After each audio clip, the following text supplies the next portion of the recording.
bangis.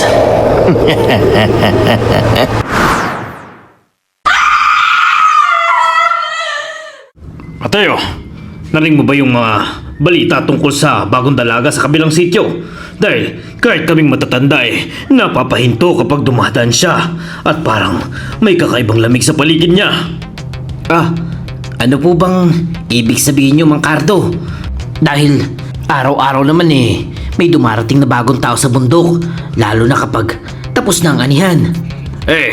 Hindi to basta-basta tao, Mateo. Dahil kahit ang haling tapat parang ayaw niyang tumingin ng diretso. At tuwing bilog ang buwan hindi siya lumalabas ng bahay kahit kailan. Tahimik akong napatingin sa malayong burol habang nagsasalita si Mang Cardo. Sanay na ako sa mga gantong usapan. Sa aming barangay, sa gitna ng mga burol ng bukid noon, mas mabilis kumalat ang bulong kesa sa hangin. Bata pa lang ako, ito na yung mundong kinahalakyan ko. Maagang paggising bago sumikat ang araw, dasal sa maliit na altar, at trabaho sa lupa hanggang sumakit ang likod at palad. Ako nga pala si Mateo, isang batang mag-uukit ng kahoy. Ang ama kong si Mang Leon ang nagturo sa akin kung paano kausapin ang mga kahoy bago ito hugisin. At ang ina kong si Aling Berta naman nagtuturo sa akin na huwag maliitin ang mga kwento ng matatanda kahit pa mukhang gawa-gawa lang ang mga to. Tuwing isang linggo, pinapadala nila ako sa mas malalim na bahagi ng bundok para magputol ng kahoy at magkolekta ng halamang gamot. Yung lagundi, sambong, at kung ano-ano pang tinuro ng mga ninuno. Sa daan palang papasok ng gubat, paulit-ulit na kaming tinatakot ng mga hanep na matatandang yan. Hay! Huwag kayong lalayo kapag gumabi na. Dahil hindi lahat ng nakikita nyo ay tao. Lalo na kapag maganda at tahimik. Lola, totoo po ba yung mga aswang? O panakot nyo lang sa amin yan? Ay, panakot lang kapag umaga. Pero kapag gabi nako, lalo na pag nag-iisa ka. Saka nyo mararamdaman kung ano ang totoo. Hindi nga ako naniwala nun, pero sa akin, ang mga kwentong tungkol sa aswang parang pigilan kaming mga batang gumala sa gabi. Sabi nila, nagiging tao mga ito sa umaga, karaniwang mabait, minsan maganda, pero kapag dumilim na, saka lalabas ang tunay na anyo nito. Nakikinig lang ako pero hindi ko to dinadala sa puso. Ano ba naman kayo? Huy, anong taon na ba? 2025 na. Maniniwala pa ba tayo dito? Pero dumating ang dalagang nasa ilog. Isang malinsangang umaga pagkatapos ng anihan. Narinig ko nga yung mga magsasaka nag-uusap habang nag-aayos ng mga pinya. Sabi nila, nakita mo ba yung dalaga sa may ilog kahapon? Parang hindi nasisikat ang araw yung balat. Ang puti, pero ang ganda rin Oo nga, kahit nakayapak sa putik parang hindi nadudumihan. Serena ang pangalan. Galing daw yan sa ibang probinsya, kasama ng tiyahin niyang si Ulena. Nakatira sa kubo malapit sa ilog at bihira daw lumabas kapag kabilugan ng buwan. Di ba kayo natatakot? Hindi ko alam kung bakit tumatak sa isip ko yung pangalan niya. Makaraan ng ilang araw, inutusan akong maghatid ng inukit kong santo sa maliit na kapilya. Doon ko siya unang nakita. Nasa gilid siya ng ilog, naglalaba, marahang humuhuni ng awit na hindi ko naman kilala. Pero nang mapatingin siya sa akin, parang biglang tumahimik yung paligid. Mahaba ang buhok niya, itim, parang gabi. At ang balat niya sobrang puti, tila hindi kailaman nabilad sa araw. Ngumiti siya sa akin, hindi palapad, hindi pilit. Isang ngiti na parang sanay na magtago ng mga bagay na hindi kayang sabihin. Yung ngiting misteryosa ba? Ay, salamat ha. Tulungan mo na lang ako dito saglit. Mabigat yung mga damit. Ano ba? Sige. Sige, tulungan kita, wait lang. Pagkatapos nun, agad siyang nagpaalam. Dumaan siya sa makitid na daan. na napalilibutan ng ligaw na luya at parang may iniwang bakas sa isip ko na hindi ko mapaliwanag. Simula nun, napansin ko na kapag dumadaan siya sa palengke, humihinto yung usapan. May mga matang sumusod, may mga bulong na sumasabay sa kanyang hakbang. Oy anak, mag-ingat ka sa mga bagay na masyadong kakaiba dahil may kapalit ang ganyang ganda. Sobrang ganda niya. Si Lola Flora ang pinakamatandang hilot sa aming barangay. Siya'y tahimik lang na nagmamasid. Madalas niya akong tawagin kapag narinig niya ang mga bulong. Ay, iho, hindi lahat ng bago ay masama, Mateo. Pero hindi rin lahat ng maganda ay ligtas. Huwag kang basta-basta magtitiwala ha. Pero, Lola, naniniwala ba kayo na aswang talaga siya? Di naman tata eh. Ay, hindi ko sinasabing siya ay aswang, pero may mga nilalang na gustong magtago sa anyo ng tao at kadalas ay pinipili nila ang katahimikan at kagandahan para hindi pagdudahan. Kinuwento niya sa akin yung mga alamat na minana pa raw sa kanyang lola.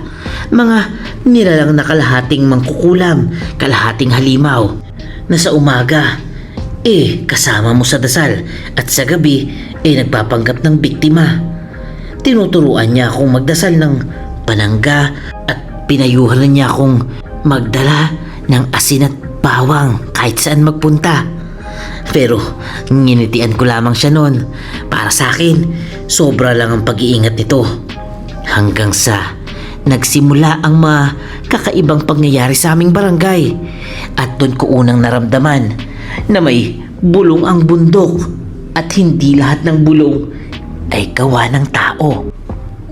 Kuya Mateo, totoo po ba na si Ate Serena marunong daw magsalaysay ng mga kwento na parang buhay na buhay ang mga diwata at syempre yung mga puno? Kaya gusto ko siyang pakinggan ulit mamaya. Cecil, tahimik lang siya pero kapag nagsimula na magkwento, parang biglang lumalawak yung mundo. Kaya makinig ka lang at huwag kang lalayo ha.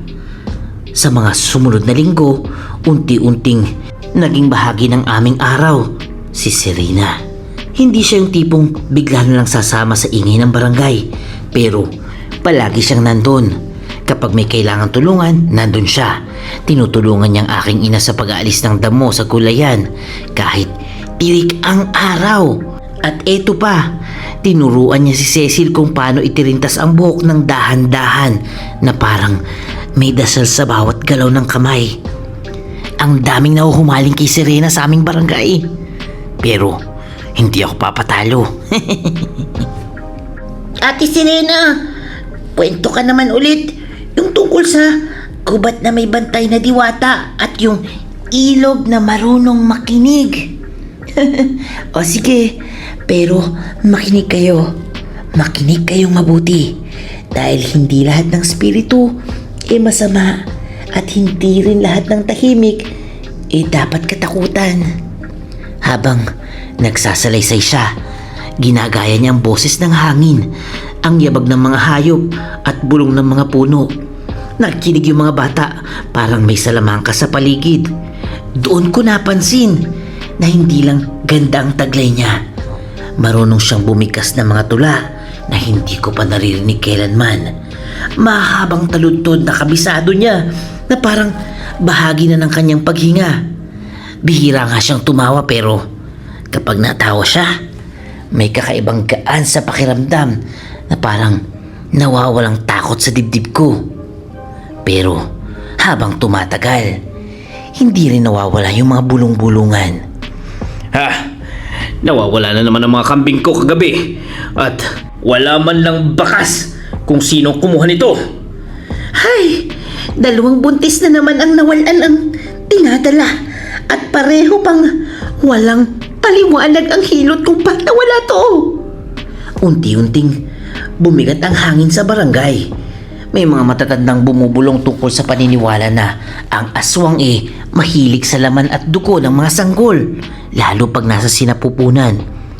At meron daw tong mga dila na sobrang haba at manipis na ginagamit para sumipsip ng buhay. may mga nagsasabi din daw na kumakain daw ng karne si Serena at may ilang nanunumpa na nakita raw nilang namumula ang mga mata niya kapag akala niya walang nakatingin sa kanya. At eto pa, may mga nagsasabing ang refleksyon daw ni Serena, lalo sa tubig, nagbabaliktad. Hay, tigilan nyo ng ganyang usapan dahil may mga trahedyang nangyayari kahit walang halimaw at huwag nyong ipasa ang takot nyo sa isang dalagang nananahimik na mabuhay. Pinagtanggol ng aking ina si Serena pero ramdam ko yung pag-alinlangan sa mga mata ng iba. Ang takot kapag pinagsama sa lungkot at pagkawala nagiging mas mabangis kaysa sa kahit anong nilalang sa gubat. Isang gabi ng kabilugan ng buwan, hinatid ko si Serena pauwi matapos yung pagrorosaryo. Tahimik ang daan at ang ilog kumikislap sa liwanag ng buwan na parang pilak. Walang kailangang sabihin pero komportable ang katahimikan sa pagitan namin. Akala ko nga makakanakaw ako ng kiss. Namimiss mo ba yung mga magulang mo kahit matagal na silang wala, Serena? Hindi ko nakilala yung ama ko at ang ina ko naman namatay ng biglaan nung 12 taong gulang pa lang ako. At simula noon, palagi na kaming lumilipat dahil may mga bagay na ayaw kalimutan ng mga tao. Huminto siya bigla at tumingin sa akin. Hindi direkta, kundi parang sa likod ko. Mateo, may hingin sana akong pangako sa'yo kahit hindi mo pa nauunawaan kung bakit. Ano yun? Serena, sabihin mo lang, sige. Huwag kang pupunta sa bahay namin kapag hating gabi at huwag na huwag kang sisilip sa bintana kung makarinig ka ng kakaibang tunog kahit may parang humihingi ng tulong. Hindi kagad ako nakasagot. Bago pa ako makapagtanong, mabilis siyang pumasok sa bakuran at sinara ang gate nila na parang may hinahabol na oras. Kinabukasan, kinuwento ko yun sa aking ina habang naghihiwa ng gulay. Ay, anak, mag-ingat ka dahil hindi lahat ng tunog ay kung ano ang naiisip mo.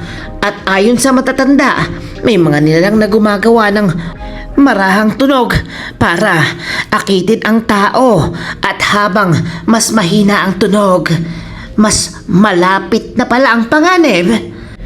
Napatawa ako ng pilit doon at sinabing baka kuliglig lang naman yung mga naririnig ko paggabi. Pero sa totoo lang, hindi mawala sa isip ko yung mahinang tunog na parang pag-click na naririnig ko habang pauwi ako.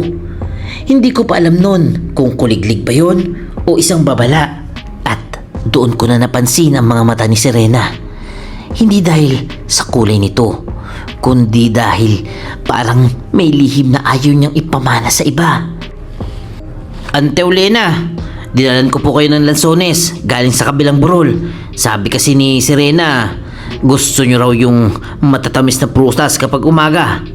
Ay, salamat naman Mateo. Mabuti ka talagang bata. Pero huwag kang masyadong tumagal dito at may mga bagay na mas ligtas gawin kapag maliwanag pa ang araw. Ayos ba?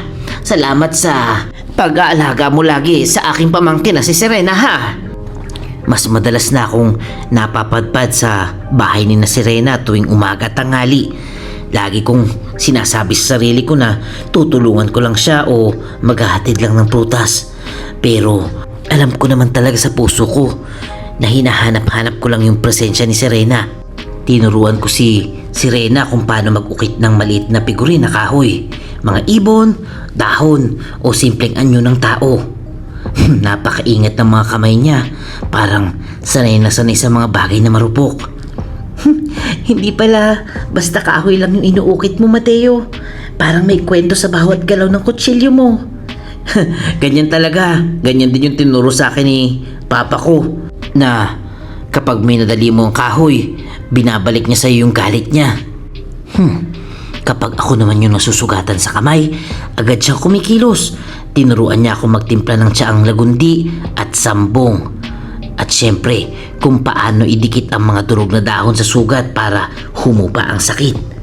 Sa bawat araw na magkasama kami, mas lumalalim yung pakiramdam ko na pareho kaming may kinikim-kim. Mga bagay na hindi basta masabi sa iba. Maraming nagkakagusto kay Serena, nagkakandara pa. Pero ako siguro yung number 1 dyan.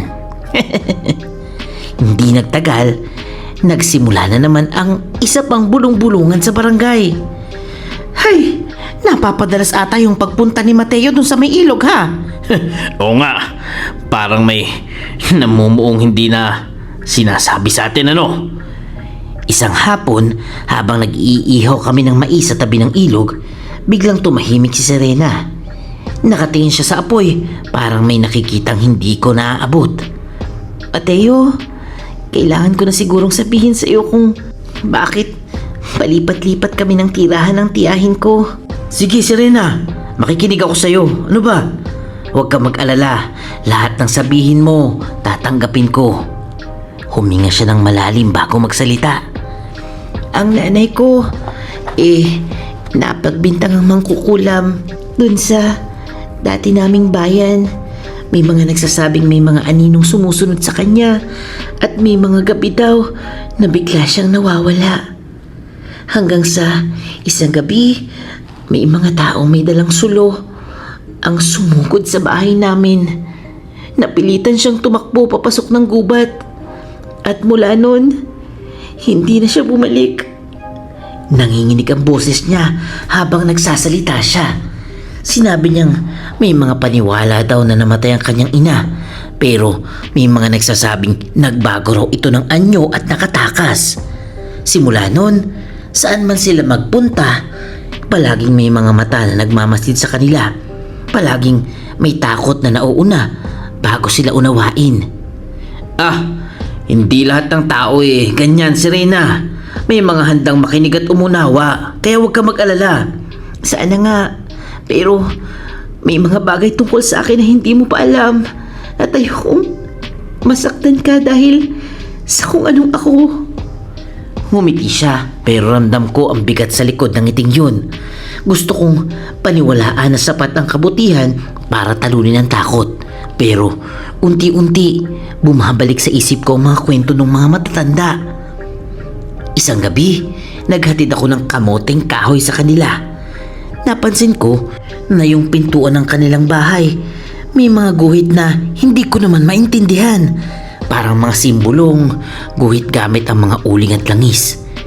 Sa isa pang gabi, habang papauwi ako, napadaan ako malapit sa kanilang kubo.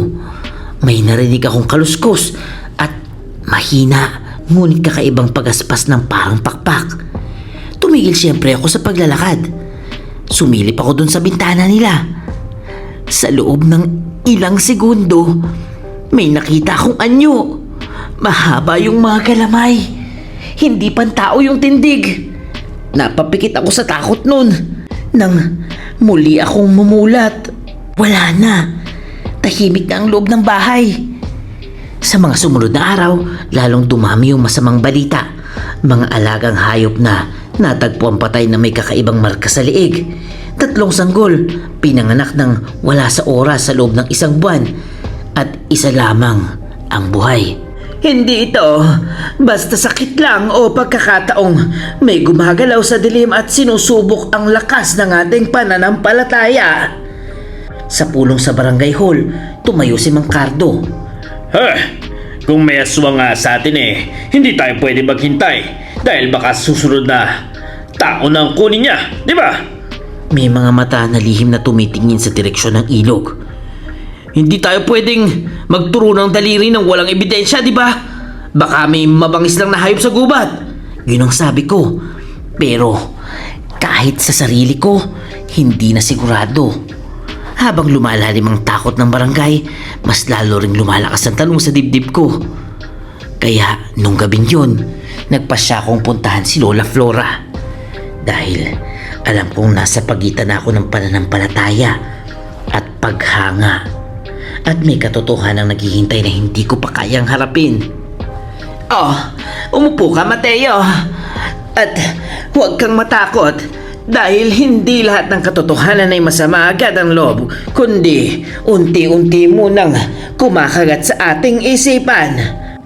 Lola Flora, pakiramdam ko po may mali sa mga nangyayari at natatakot akong baka mali ang taong pinagtatanggol ko. Pinaupo niya ako sa bangkong kawayan sa loob ng kanyang kubo na napapalibutan ng tuyong dahon, halaman at iba-ibang langis. Sinindahan niya ang bugkos ng tuyong balanoy at hinayaan ang usok na umikot sa hangin bago siya muling nagsalita. Iho, hindi lahat ng kwento ay katang-isip lamang dahil ang aswang ay hindi iisang nilalang kundi tawag sa maraming uri ng nilalang sa gabi. May mga manananggal na naghihiwalay ang itaas na katawan at may wakwak na nagiging ibon at sa araw ay mukhang normal na tao at minsay mas nakakaakit-akit pa kaysa sa iba. Habang nagsasalita siya, para bang bumibigat ang bawat salita sa dibdib ko. Noong bata pa ako, iho, ang lola ko'y may nakitang isang babae sa isang gabi. Humiwalay ang katawan at lumipad na parang paniki. Sa araw ay tahimik at maganda, ngunit sa gabi ay naghahanap ng natutulog at mga sanggol sa sinapupunan. At kapag gusto mo itong patayin, kailangan mong hanapin ang ibabang katawan at butbura ng asin o bawang bago pa man sumikat ang araw. Nanlamig ang buong katawan ko. Pumasok sa isip ko ang mukha ni Serena, ang kanyang mga mata, ang kanyang katahimikan. Oh my God, I'm in love. Pero Lola, sinasabi niyo po bang posible ng isang taong kilala ko ngayon? Ganun. Ay, posible yan, lahat ng yan, Mateo. Pero huwag kang maghuhusga hanggat wala kang sariling nakikita. Inabot niya sa akin ang maliit na bote na may laman ng malinaw na langis. Ito ay lana na may halong dasal at halamang gamot. Kapag may aswang na malapit ay iinit at kukulo ito. Huwag kang kikilos hanggat hindi ka pa sigurado. Tinanggap ko yun na parang may bigat na hindi ko maipaliwanag. Kinagabihan, hindi ako makatulog. Parang may sariling hininga ang gubat. May mga dahong gumagalaw kahit walang hangin. May mga tunog na hindi ko matukoy. Nang tumama ang hating gabi, tahimik akong lumabas ng bahay. At nagtago ako sa likod ng kumpol ng kawayan, dun malapit sa bahay ni na Serena. May siwang sa dingding na sawali kung saan kita ko ang loob. Napakatahimik hanggang sa gumalaw ang liwanag ng kandila. Lumabas si Serena, halatang balisang-balisa siya. Pabalik-balik siya sa loob ng bahay bago lumuhod at pabulong na nagdasal sa wikang hindi ko naman maintindihan. Mahigpit kong hinawakan ng bote ng lana. Hindi to kumukulo. Napabuntong ang hininga ko at muntik nang umalis. Ngunit pumasok si Auntie Ulena, dala ang mangkok na may halong abo at dahon. Serena, kailangan na nating simulan bago tuluyang lumakas ang buwan. Pinahid niya ang halo sa likod ni Serena habang umaawit ng mababang dasal. Doon ko nakita ang hindi ko kailan makakalimutan. Parang napunit ang balat ni Serena. Humaba ang kanyang katawan, nagliwanag ang kanyang mga mata at may pakpak na sumibol sa kanyang tagiliran. Sa isang iglap, humiwalay ang itaas na bahagi ng kanyang katawan sa ibaba. Ang ibabang katawan nananatiling nakatayo pero parang estatwa lang. Ang itaas na katawan niya ay lumulutang na. Lumipad ito palabas ng bintana. May kasamang lamang loob na nakabiti na parang mga ugat. Kadiri! Napatakip ako ng bibig. Gusto kong sumigaw! Pero parang tinik na bumara sa lalamunan ko. Alam kong hindi ako pwedeng umalis. Kapag may makakita sa ibabang katawan niya, Diyos ko, mamamatay si Serena. Sa dilim, narinig ko ang pagaspas ng pakpak at mahinang pagklik. Mahina ngunit nakakabingi. Sabi nga ng mga matatanda, habang humihina ang tunog, mas malapit ng panganib. Lumipas lang ang mga minuto na parang oras. Hanggang sa bago magbukang liwayway, Bumalik ang pagaspas. Muling nagtagpo ang dalawang bahagi ng katawan niya. Unti-unting nagsara yung balat na parang walang nangyari. Bumagsak si Serena sa banig. Hingal na hingal at nanginginig. Hindi na ako naghintay pa. Tumakbo na ako pa uwi. Humahabol ang tanong sa bawat takbang. Siya ba yung manananggal talaga? Ang mahal ko sa buhay. Aswang! Bakit hindi ko siya kayang katakutan? Kinabukasan, pumunta ako kay Serena. Serena, kailangan natin mag-usap ngayon din dahil hindi na ako mapakalit. May mga bagay na hindi ko kayang ikimkim sa sarili ko. Alam ko na, Mateo. Bago ka pa magsalita, naramdaman ko na may matang nakakita sa akin kagabi. At alam kong natatakot ka. Dinala ko siya sa isang masukal na bahagi ng gubat kung saan bihira ang mga dumadaan. Napakaputla niya, halatang nangihina. At bago pa man ako makapagtanong, tumulo na ang luha sa kanyang mga mata. Hindi ko na napigilan ang sarili ko. Hinawakan ko ang pisngi niya at saka kami nagkahalikan. Tila ba sumarap ang pakiramdam ko. Nanigas ang katawan. Pero tila masaya din siya eh. Kaya para akong nanalo sa jackpot. Pero hindi. Kaya ko ba talagang mahalin ang galing sa kadiliman?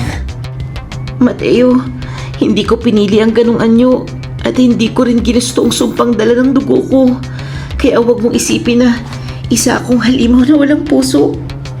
Huminga siya ng malalim at saka nagsimulang magkwento. Ang nanay ko ay isang babaylan na marunong sa mga sinaunang ritual at mga dasal na hindi tinuturo ngayon. Isang gabi, may kapitbahay na nainggit at inakusahan siyang mangkukulam at sinuno nila ang aming bahay. Para maligtas ako, tumawag siya ng sinaunang espiritu. Ngunit hindi niya natapos ang ritual at doon nagsimula ang sumpa ng aming lahi. Sinabi niyang tuwing malakas ang buwan wala siyang pagpipilian kundi magbago ng anyo. Isang manananggal na hinahabol ang sariling takot.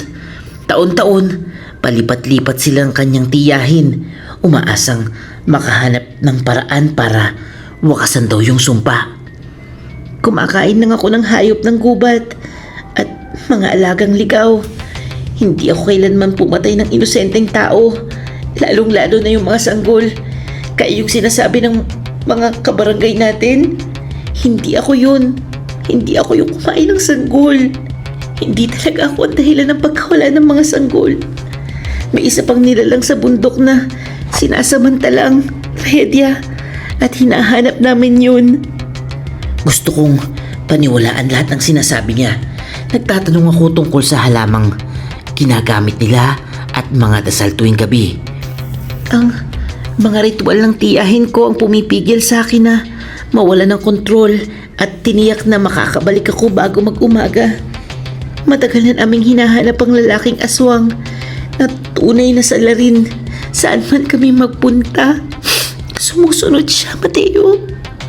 Napatingin siya sa akin na parang may huling kahilingan. Huwag mong pagsabi ang nakita mo, Mateo. Kapag nilaman nila yun, papatay nila ako. At kahit hindi nila ako nauunawaan. Hanip, sumakit yung dibdib ko. Mahal ko yung aming barangay. Pero hindi ko kayang ipagkanulo si Serena. Serena, hindi kita isusuko at tutulungan kita. Hahanapin natin yung nilalang na yun. Kahit anong mangyari. Mula noon, sa bawat gabi, palihim kami nagbabantay. Kasama si Auntie Olena, naglatag kami ng mga bitag na asin, pati na rin bawang sa paligid ng gubat. Nakikinig kami sa maihinang pag-click na senyales na may paparating na panganib. Ngunit habang ginagawa namin yun, ang barangay naman ay naghahanda din. Hindi sapat ang dasal. Kailangan na natin magbantay tuwing gabi. Maghahanda tayo ng itak at krus. Kapag nagkamali pa tayo, ay baka buhay na ng taong kapalit. Yan ang sabi ni Mang Cardo. Isang dapit hapon, nakita ng batang si Nardo si Serena palabas ng kanilang bahay. Takot na takot siyang tumakbo pa uwi at sinumbong ito sa kanyang ama. Hindi nagtagal, may mga taong may hawak na sulo at itak na nagtitipon sa harap ng kubo ni na Ante Elena at Serena. Mabilis akong tumakbo at humarang sa gate. Nagkakamali kayo! Huwag kayong basta huhusga dahil hindi siya yung hinahanap nyo! Hoy! Umatras ka dyan, Mateo! Dahil marami na kaming nawala at ngayong gabi, matatapos na ito kahit anong mangyari. Tinulak niya ako sa gilid.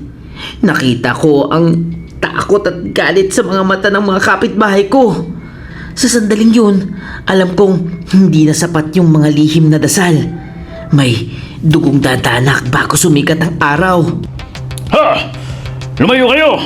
At huwag kayo mag-aatubili dahil may halimaw man o wala sa loob ng kubong yan. Ngayon na ang gabi para tapusin natin yan! Oh, maawa naman kayo. May sakit ang pamangking ko. May sakit si Serena at wala siyang kasalanan sa mga nangyayari. Kaya huwag niyong idamay ang inosente. Yun ang sigaw ni Ante Elena. Sa ilalim ng pulang buwan, parang sabay-sabay pumutok ang galit at takot ng buong barangay. Sumindi ang mga sulo at ang mga liwanag ng apoy nagbigay ng anyo sa mga mukha. Mga mukhang hindi ko na halos makilala dahil sa galit. May isang batong lumipad at tumama sa balikat ni Ante Elena. Napasigaw siya pero nananatili itong nakatayo sa harap ng pinto. Tigilan nyo na! Tigilan nyo na to! Hindi ganyan ang katarungan at hindi sa dahas na re-resolve ang takot! Yun ang sigaw ko pero galit talaga sila. Hoy! Umatras ka dyan, Mateo! Kung ayaw mong madamay dahil marami kaming nawalan at ayaw na namin maghintay pa! Bago pa tuloy yung masira yung pinto, isang matinis at hindi pantao na sigaw ang pumunit sa katahimikan ng gubat. Mula sa dilim ng langit, may isang nilalang na bumaba. Hindi si Serena. Mas malaki ito. Mas mabigat yung pakpak. At ang mga mata nito, ay, nagliliyab na parang baga. Hinablot nito ang isang lalaki. Inangat sa ere, saka binagsak sa lupa na parang laruan lang. Nagkagulo yung lahat. Ay, huwag kayong umatras dahil yan ang tunay na demonyo at hindi ang dalagang pinagbibintangan ninyo. Yan ang sigaw ni Lola Flora. Lumabas si Serena sa balkonahe. Tao pa rin ang anyo, ngunit matapang na tumindig. Umatras kayong lahat dahil ito ang tunay na salarin sa pagkawala ng mga hayop at mga buntis na napahamak at sinundan niya kami gabi-gabi dito. Napatingin siya sa akin, puno ng sakit at paghingi ng tawad. Patawarin mo ko, Mateo. Dahil ngayon mo makikita ang totoo. Humarap siya kay Aunt Elena. Ngayon na. Walang pag-aalinlangan, binato ni Ante Elena ang isang dakot ng asin sa mukha ni Serena. Sa isang iglap, nagbago ang lahat. Napunit ang katawan niya, sumibol ang pakpak at humiwalay pang itaas at ibaba. Lumipad siya pa itaas, sumunod sa halimaw. Tahimik ang barangay, hindi sa kapayapaan kundi sa sindak. Takot na takot kaming lahat. Dalawang nilalang na nagsugupaan sa ilalim ng pulang buwan. Kumalmot ang mas malaking aswang.